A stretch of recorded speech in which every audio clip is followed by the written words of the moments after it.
Assalamualaikum,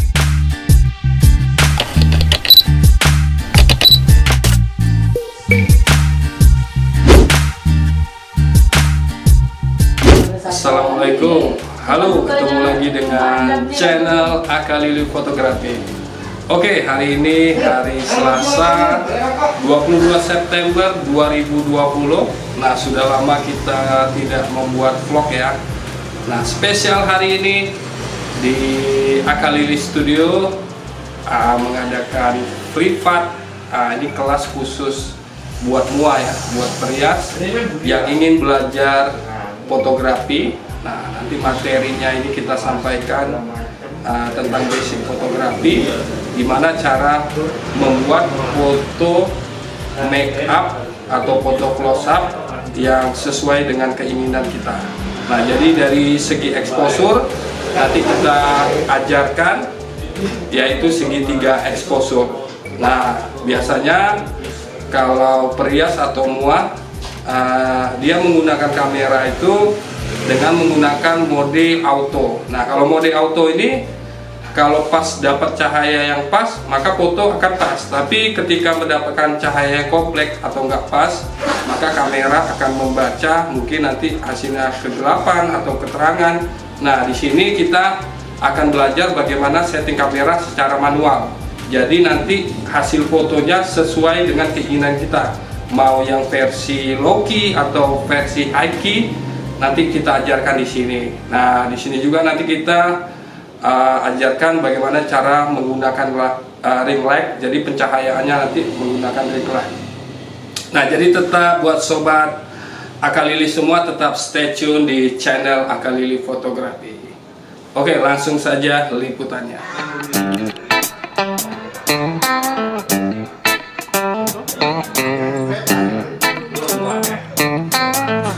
Oke, untuk hari ini kita ada privat kelas foto Akalili untuk materi basic fotografi.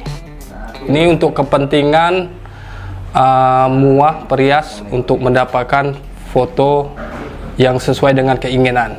Nah, pesertanya pada kali ini adalah Mbak Ami ya. Ya. Say hello dulu dong.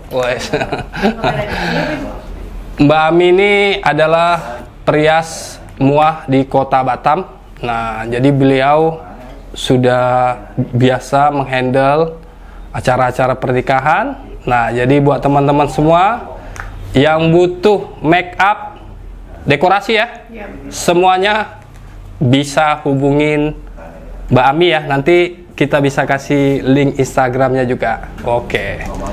Nah, langsung saja ke materinya, yaitu basic fotografi. Nah, mengapa kita harus belajar basic fotografi?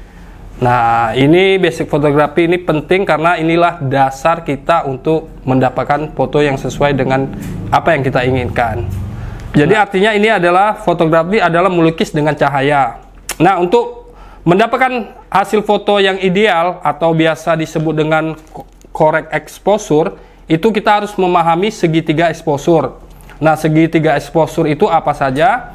Yang pertama ada shutter speed, yang kedua ada aperture, dan yang ketiga ada ISO. Nah, Mbak Ami sudah tahu belum shutter speed itu apa? Nah, kalau belum tahu, nih shutter speed itu langsung kita praktekkan. Shutter speed itu adalah rentang waktu jendela shutter yang ada di kamera Anda terbuka. Nah, jadi kalau diibaratkan seperti jendela, nah langsung kita praktekin ya. Nah, nanti Mas Daniel bisa di zoom ini ya. Nah, ini jendelanya nih ya. Nih coba kalau saya tekan. Nah, tuh dia buka. Ini kan, nah kalau speed itu ukurannya ini, ntar. Nah, ini speed. Coba kalau di kamera Fuji. 1, 2, 3, 3, 2, 1, minus. Mana putarnya tadi? Ini nih. Mana dia? Angkanya yang berubah mana? Nah, ini. Oh, itu. Nah, jadi shutter speed itu adalah rentang waktu bukanya sensor ini. Ini kalau di dalam itu bukanya kayak gini. Nah, ini kan speednya 320. Ini per detik, 1/320 detik.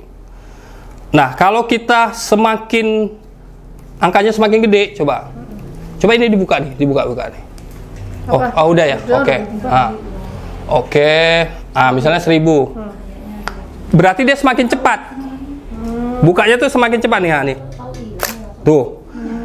Kalau kita kecilin jadi 10 detik, itu dia lambat nih, bukanya lambat. Tuh.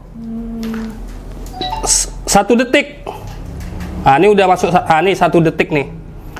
3 detik, 5 detik nih, 5 detik ya. Buka dia. 1, 2, 3, 4, 5.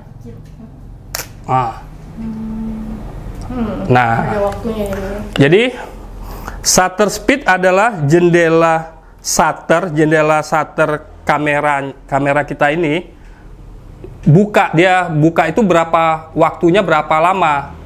Tapi supaya Mbak pinginnya ini nggak keterangan, berarti angkanya diapain? Dinaikin lah. Nah, supaya dia lebih cepat lagi, supaya sedikit cahayanya masuk. Nah, berarti coba speednya dikasih 100 atau 120, 100 dulu coba.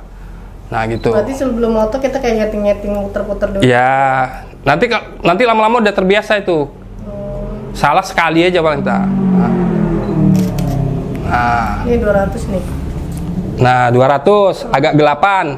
Berarti kita naikkan jadi 120 gitu. 120 pas kayaknya tadi. 125. Ya, 125. Nah, misalnya 125 nih menurut Mbak pas. Tergantung Mbak lah. Pokoknya kalau masih kurang keterangan dikurangin lagi. Berarti dinaikkan lagi 160. Nah, gitu. Nah, sekarang saya pingin fotonya ini over banget. Mbak setelannya seberapa speednya? Maksudnya Over itu terang banget, kelewatan terangnya. kecil lah. Ya coba gitu. Nah, makanya biar paham. Paling kecil berapa ini tadi? Terserah, enggak usah paling kecil banget. Misalnya dari 80 jadi berapa gitu. Jadi 40, misalnya 30 gitu. 20 gitu. Misalnya 20. Oke. Nah, inilah. Berarti dia over kan? Nah, sekarang saya pingin dia agak gelap banget. Ditinggiin lah. Nah, coba. Jadi minus gitu ya. Dia pingin jadi lebih gelap dari normal gitu. Coba. Banyak kali. Kalau rendah dia ke bawah dia.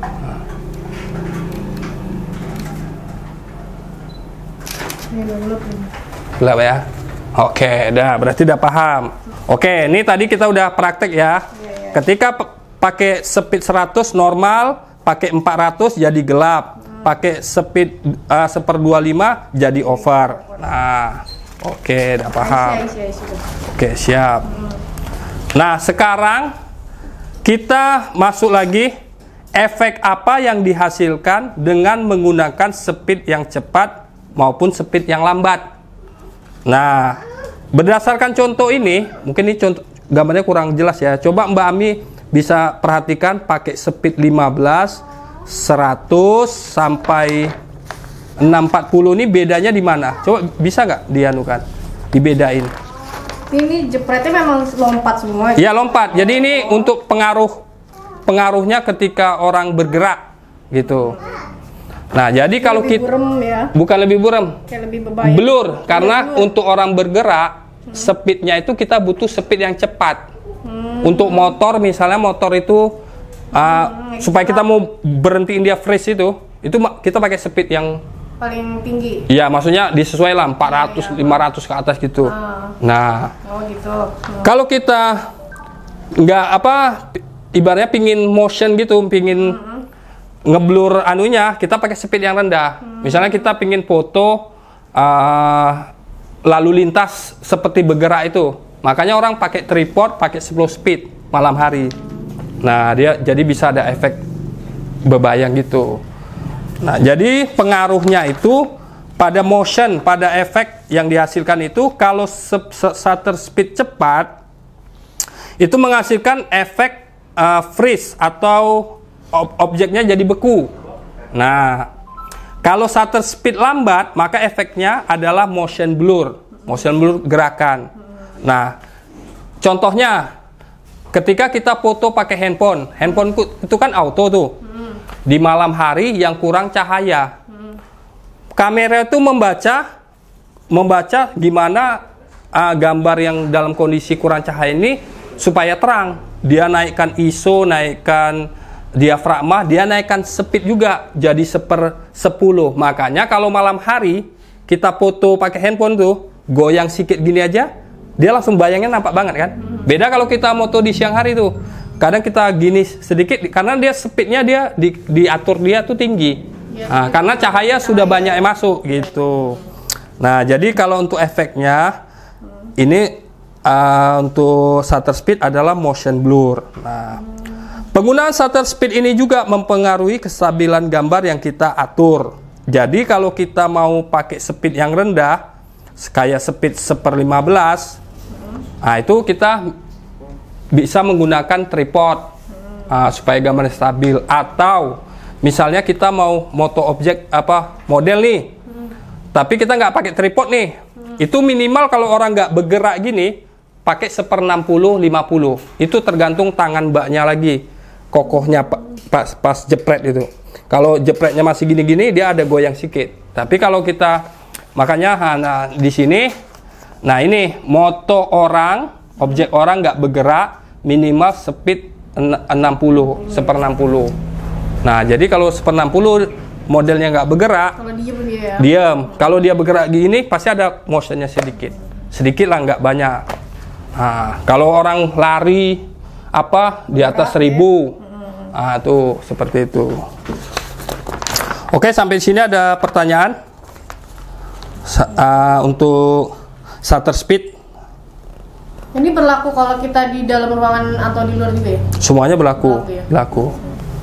Nah, makanya penggunaan shutter speed yang makanya nanti ada dia sangkut pautnya nanti seperti itulah. Sangkut pautnya nanti di aperture, ISO, ini 3 ini ada sangkut paut semua dan mempunyai efek yang berbeda-beda.